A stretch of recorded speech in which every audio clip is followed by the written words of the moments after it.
ሰዎች ሁላችንም በህይወታችን ስኬትን፣ ደስታን፣ ትልቁ የሁላችንም ችግር የሆነውን ገንዘብ ማጣትን ማሸነፍ እንዲሁም ለውጥን እንናፍቃለን። ነገር ግን እኛ ባሰብነው እንዳይሄድ ጎትቶ የያዘን እንቅፋት የሆነን የገንዘብ ችግር፣ የጊዜ ችግር ሳይሆን ወይም የገንዘብ ማጣት ሳይሆን ዋነኛው ችግር ሰበብ ወይም ምክንያት ማብዛት ነው። ስለዚህ ስለ ሰበብ ወይም ምክንያት ምን ያክል አደገኛ እንደሆነ እና ወደፊት ልንሰራቸው የምንችላቸው ዕጣ ፈንታዎቻችን እንዴት እንደሚዘጋብን 2-3 ነጥቦች ከኔ ጋር እንመለከታለን። አብርሃም ነኝ። አብራችሁን ቆዩ። ላይክ፣ ሰብስክራይብ፣ ሼር ማድረጋችሁን አትዘንጉ። አንደኛ፣ ለምን ምክንያት እናበዛለን? ስራ ስንሰራ፣ ስንማር፣ ስንነግድ፣ ስንወጣ፣ ስንወርድ ባሉን አዎንታዊ የምንላቸው የህይወታችን ሂደቶች፣ ሁነቶች፣ ስኬቶች፣ ስራዎች፣ በተለያዩ የህይወታችን ምዕራፎች ላይ ለምን ምክንያት እናበዛለን? ለምንድን ነው ስትሬት ፎርዋርድ ወይም ደግሞ ወደ ስኬታችን ወደ ሰክሰስ ዝም ብለን ልንሄድ የማንችልበት ምክንያት ለምንድን ነው? ለምንድን ነው ምክንያት የምናበዛው? እስኪ እንመልከት። አንደኛ፣ ሰበብ ወይም ምክንያት ከኃላፊነት ለመሸሽ ምቹ መንገድ ስለሆነ ነው። ሰበብ ወይም ምክንያት ከኃላፊነት ለመሸሽ ምቹ መንገድ ነው። ዛሬ ለማጥናት በጣም ደክሞኛል። ኦኬ፣ ደክሞኛል ካልክ አታጠናም። ንግድ እንዳልጀምር ምንም አይነት ገንዘብ የለኝም። ገንዘብ ከሌለህ ምንም አይነት ስራ መስራት እንደማትችል ቅድመ ሁኔታዎችን አስቀምጦልሃል። ኢትስ ኤክስኪውዝ፣ ሰበብ ነው፣ ምክንያት ነው። አይ ዛሬ ሳይሆን በቃ ነገ ጀምረዋለሁ፣ ቀጣይ ዓመት ጀምረዋለሁ፣ ቀጣይ ወር ጀምረዋለሁ።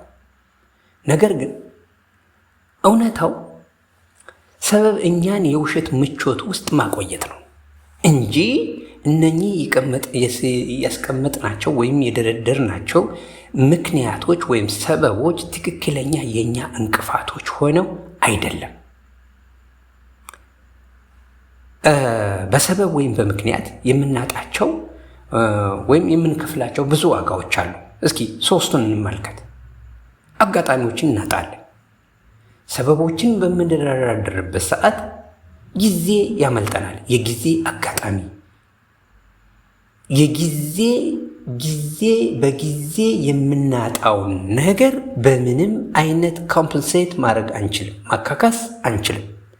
ምቹ ጊዜን በማሳለፍ ጊዜ ማጣት እንበል። ነጋዴዎች ከሆነ ሲዝናል የሆነ ስራ ወይም ደግሞ ወቅታዊ የሆነ ስራ በሰዓቱ ትርፋማ ሊያደርገን የሚችለውን ስራ ባለመስራታችን ያ ጊዜ ካለፈ በኋላ ያንን ምርት፣ ያንን ስራ፣ ያንን አጋጣሚ ልናገኝ አንችልም ማለት ነው።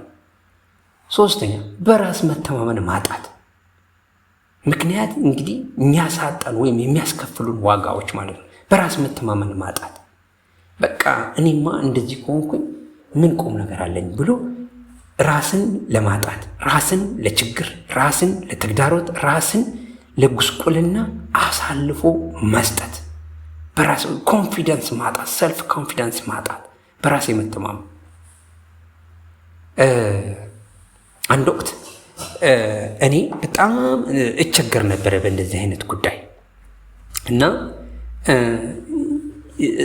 ተቀጥሬበት የነበረው ደሞዝ መንግስት መስሪያ ቤት ነበርና በጣም አይበቃኝም። ቤተሰብ አስተዳድርበታለሁ እና አንድ ጓደኛዬ ለምን እንደዚህ የምትሞክር ከሆነ ለምን ማስታወቂያዎችን አትከታተልም? ለምን ሌላ ስራዎችን አሰራ? ኧረ እባክህ ዛሬ ስንት ደሞዝ ለማግኘት የተሻለ ደሞዝ ለማግኘት ስንት ብር እየተከፈለ ነው? ስንት ሰዎች ዘመዳቸውን ጎትተው እያመጡ በተለያየ ሙስና፣ በተለያየ እጅ መንሻ በጣም ብዙ ምክንያቶችን አቀረብኩለት።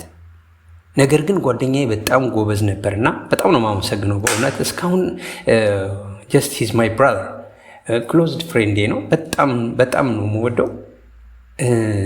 አሰሪዎች እኮ ለራሳቸው ጎበዝ ሰራተኛ ይፈልጋሉ። ስለዚህ ራስህ ከነኛ ሰራተኞች አንዱ ሆነህ የምትገኝበትን መንገድ መምረጥ ነው ያለብህ። ሳይ ወሰድኩት። ጀስት ፈተናዎች ላይ በምቀርብበት ሰዓት ወይም ደግሞ ቫካንሲ አይቼ ማንኛውንም የሥራ ማስታወቂያ አይቼ ለመወዳደር ስፈልግ ራሴን ሙሉ ለሙሉ ለፈተናው ለሚጠይቀው በፈተናው ለሚቀርብልኝ ወይም ደግሞ የሥራ መመዘኛው በሥራ መመዘኛው ላይ ለተቀመጡት ነጥቦች መልስ ሊሰጡ የሚችሉ በቂ ተወዳዳሪ ሊያደርጉኝ የሚችሉ ነገሮችን ማሟላት ጀመርኩ። ፍራንክሊ ስፒኪንግ የተሻለ ደሞዝ አግኝቻለሁ። የተሻለ ደሞዝ። ይሄ ምንድን ነው? ምክንያቶችን አቆምኩ። ምክንያቶችን በማቆሜ ሰው ማንኛውም ሰበብ ለእናንተ ልክ ከፊት ለፊታችሁ ያለውን ዕጣ ፈንታችሁን ወይም በር እንደሚዘጋ አድርጋችሁ ነው መቁጠር ያለበት። እውነት ለመናገር ቅድም ጓደኛዬ እኔን አድቫይስ ሲያደርገኝ የነበረኝ ደሞዝ በእውነት ነው የምነግራቸው 2500 ብር ነበረ ደሞዜ። ነገር ግን ሽፍት አድርጌ ስገባ ኮምፒት አድርጌ ምክንያቶችን ጥዬ ነገር ግን ዛሬ ይችን ያክል ነገ ይችን ያክል እኔ ላይ ቫሊዩ አድ እያደረኩ ወይም ደግሞ ለውድድሩ ለስራ መመዘኛዎች ባለሁበት በተማርኩት ፊልድ ለስራ መመዘኛዎች በቂ ሊያደርጉኝ ይችላሉ፣ ጥሩ ተፎካካሪ ሊያደርጉኝ ይችላሉ፣ ከሌላው የተሻለ እውቀት ሊሆኑልኝ ይችላሉ ያልኳቸውን ነጥቦች ራሴ ላይ እየደመርኩ በሄድኩ ቁጥር የተሻለ ሰው አደረጉኝ። በእውነት ነው የምነግራችሁ፣ በወቅቱ ከ30 ሺህ ብር ደሞዝ በላይ ነበርኩኝ። ያው አሁን ስትሉኝ ያው እያደጉ ስለሄድኩኝ የተሻለ ከዚያ ጋር ተያይዞ የተሻለ ላይ እንዳሉ ነው። ስለዚህ የእናንተን ዕጣ ፋንታ ወይም ደግሞ የእናንተን መልካም ነገር በንግድ ሊሆን ይችላል፣ በደሞዝ ሊሆን ይችላል፣ በስራ በሌሎች ስራዎች ሊሆን ይችላል። በተለያየ መልካም ሁኔታዎች ላይ ከፊት እየተጋረጠ የሚመጣ ሰበብ ምክንያት በር ዘጊያችሁ ነው። እስኪ እንመልከት ዋና ዋናዎቹ ሰበቦችና እውነታዎቻቸውን እስኪ እንመልከት። እዚህ ጋር ልብ ብላችሁ ያዙና ነጥቦቹን እዚህ ጋር እንድታገኙልኝ ይፈልጋለሁ። አንደኛ፣ ጊዜ የለኝም። ብዙዎቻችን አጣብቆ የሚይዘን ብዙዎቻችን ላይ ተቆራኝቶ ያለ ጊዜ ነው የሚጠበን። እንደ እውነታው ከሆነ ግን ሁላችን ሰዎች 24 ሰዓት ነው ያለን። ታይም በጊዜ ይገደብ ከተባለ ማለት ነው 24 ሰዓት ነው። መሽቶ የሚነጋው ለሁላችንም 24 ሰዓት ነው። ነገር ግንስ እያንዳንዳችን የምንለያየው ቅድሚያ ለሚመጣው ወይም ደግሞ ኢትስ ማይ ፕራዮሪቲ ብለን ለምንሰራቸው ስራዎች ይሄ ላደርገው ይገባኛል ብለን ያለንን ሰዓት ስኬጁል አድርገን የመስጠት ሁኔታ ሊሆን ይችላል ማለት ነው። የሚጠቅም ሆኖ ስታገኘው ማድረግ ነው በዛ በ24 ሰዓት ውስጥ። ሁለተኛው ሰበብ ገንዘብ የለኝም። ይህንን ለመስራት፣ ይህንን ለመነገድ፣ ይህንን ለመግዛት፣ ይህንን ለመሸጥ ገንዘብ የለኝም። እንደ እውነታው ብዙ ቪዲዮዎች ልትመለከቱ ትችላላችሁ። የተለያየ ፖድካስት ላይ ልታዩ ትችላላችሁ። ዩቲዩቦች ላይ ልታዩ ትችላላችሁ። ቴሌቪዥኖች ላይ ልታዩ ትችላላችሁ።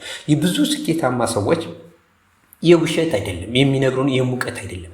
ከዜሮ ነው ጅማሯቸው። መነሻቸው ከትንሽ ነው። ስለዚህ ከትንሽ ጀምሮ ከትንሽ በመጀመር ክህሎትን ማዳበር